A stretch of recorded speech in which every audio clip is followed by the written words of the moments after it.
Jack Roberto update. Yung ganap ni Jack for Philippine Loop 2024 kasama ang Team Wheel Tech. Magmomotor uli sila. Ay napunta sila ng Batangas Port Pier. Kasama ni Jack dyan. Yan sila Dominic, Gab, at maraming pang iba na nagmomotor. Ayan yung Team Wheel Tech. Punta na sila ng Batangas Pier. Ayan, nag-stop over sila dyan sa Botohan. Ayan, nakasama ni Jack. Ayan, may maswerte pa nga nakapagpa-picture kay Jack Roberto. Ayan, siyempre, ingat lang Jack dyan sa biyahe. Ayan, nakasakay na sila dyan sa pier.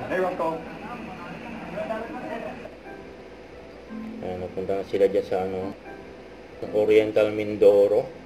Dahil ng pinuntahan nila.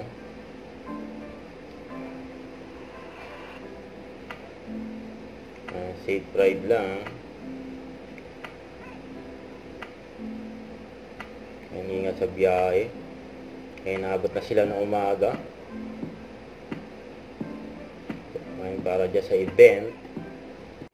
Huwag kalimutan mag-subscribe, click ang notification bell for more update. Ito po ang Pure Reaction Vlog. Bye guys, thank you for watching.